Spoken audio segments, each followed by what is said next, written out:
Kembali dipercaya STY, pemain berdarah Kanada banggakan kampung halaman Indonesia. Thailand akui sudah bukan raja ASEAN. Garang lawan preman Arab Saudi, Hafner kocak di sesi latihan. Pemain yang seharusnya dapat kesempatan di Piala AFF 2024. Simak informasi selengkapnya sebagai berikut.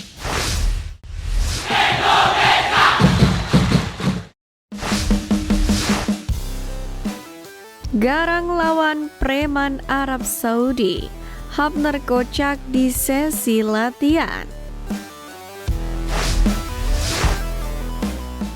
Bek timnas Indonesia Justin Hafner dikenal sebagai pemain yang tidak segan-segan melancarkan tackle keras. Ia juga berani adu badan dengan lawan kendati punya tubuh yang jauh lebih besar. Saat laga timnas Indonesia versus timnas Arab Saudi misalnya, Hafner berani lawan Al-Bulayahi yang terkenal rajin memprovokasi lawan. Ia bahkan beradu argumen hingga tak ciut nyali. Namun siapa sangka pemain yang dijuluki preman timnas Indonesia tersebut ternyata pernah kabur saat dikerjai Robby Darwish. Hal itu terjadi pada 2022 silam kala membela timnas Indonesia U20.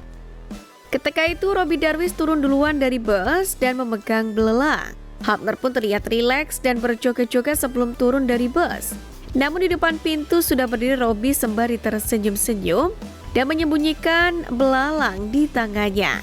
Pemain Persib Bandung itu pun langsung memegang belalang di depan wajah Hafner. Pemain kelahiran Belanda ini pun awalnya tidak tahu atau sadar dengan benda yang dipegang oleh Robby Darwish. Namun ketika sadar, Hafner langsung ketakutan.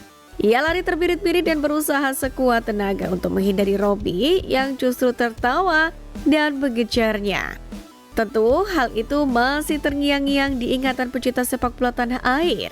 Bukan tidak mungkin momen kocak keduanya pun juga bakal kembali terjadi, mengingat Robby Darwish dan Justin Hafner kembali dipertemukan Sintayong pada pemusatan latihan jelang Piala AFF 2024.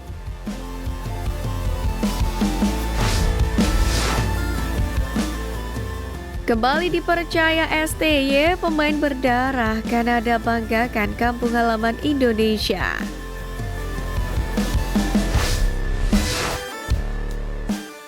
Sintayong kembali membuat kejutan dengan memanggil pemain keturunan untuk menghiasi skuad Garuda di Piala AFF 2024. Pemain tersebut ialah Victor Detan, yang mana menjadi salah satu perbincangan usai timnas Indonesia merilis 33 nama pemain untuk menjalani pemusatan latihan. Victor Detan sendiri dipanggil ke skuad Garuda berkat performa apiknya bersama PSM Makassar di Liga 1 sejak musim lalu. Di mana ia tercatat di musim ini, pemain yang berposisi sebagai winger itu telah tampil sebanyak 7 kali di Liga 1. Di mana di 4 laga terakhirnya ia selalu menjadi starter. Pemain bernomor punggung 7 ini pun memiliki kecepatan dan keterampilan individu yang bagus, menjadikannya senjata ampuh untuk membongkar pertahanan lawan. Victor Detan sendiri telah mencetak 1 gol dari 5 pertandingan dan cukup agresif di depan gawang dengan 5 tembakan, 4 diantaranya tepat sasaran.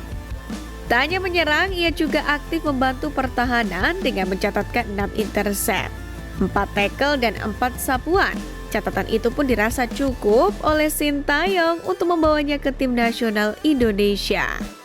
Terlepas dari catatan, nama Victor Detan sendiri juga menarik atensi karena statusnya sebagai pemain keturunan di timnas Indonesia. Diketahui pemain kelahiran Kupang, Nusa Tenggara Timur itu punya ayah Indonesia dan sang ibu yang berasal dari Kanada.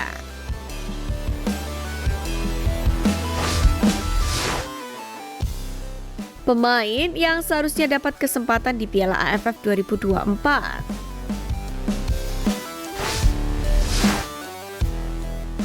Pertama, Ramadan Sananta.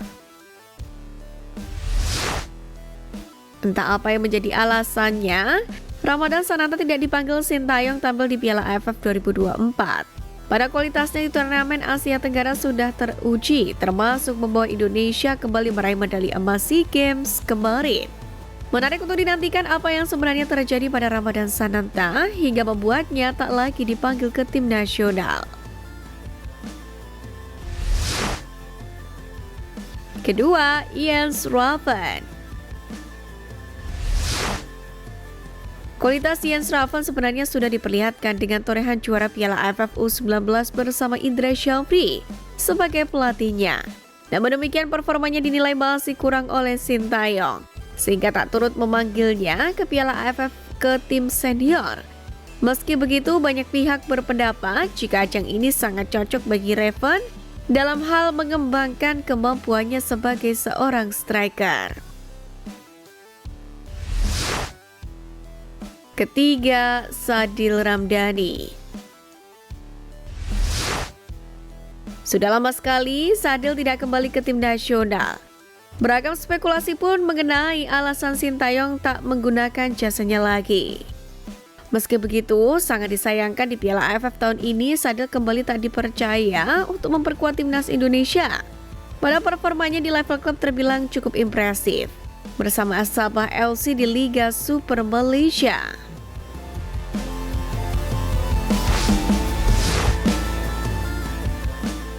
Thailand akui sudah bukan raja ASEAN.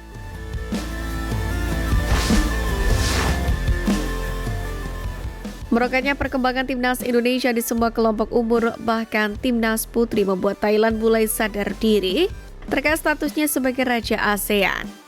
Sebagaimana diketahui, Thailand dijuluki sebagai raja ASEAN lantaran prestasinya yang cukup mentereng di sepak bola Asia Tenggara dengan raihan 7 trofi Piala AFF. Akan tetapi kini kekuatan Thailand dianggap sudah bukan nomor satu lagi. Lama ini media Thailand, Thairat Sport, mengakui bahwa tim kawasan ASEAN sudah mengembangkan sepak bola demi hasil terbaik, namun Thailand justru stagnan. Harus diakui tim-tim di Asia Tenggara berusaha mengembangkan sepak bolanya dengan segala cara untuk menghadirkan hasil terbaik. Sementara itu sepak bola Thailand hingga saat ini masih menganggap mereka nomor satu di Asia Tenggara. Tapi kenyataannya tidak demikian, tulis media tersebut. Memang kini skuad Gajah Perang tidak sekuat dulu. Tim yang diasuh oleh Masa Tada Ishi ini gagal lolos ke babak ketiga kualifikasi Piala Dunia 2026. Bukan hanya itu, baru-baru ini pun Thailand juga secara mengejutkan ditahan imbang oleh Laos dalam laga persahabatan. Sementara itu tim ASEAN yang berhasil melaju ke babak ketiga kualifikasi Piala Dunia 2026 adalah timnas Indonesia. Skuad Garuda bahkan bisa bertengger di peringkat ketiga klasemen sementara.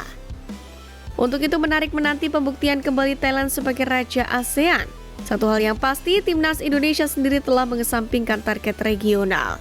Tim Merah Putih di bawah sentuhan Sintayong dan Ketum PSSI Erick Thohir sepakat bahwa misi sesungguhnya ialah tampil di Piala Dunia.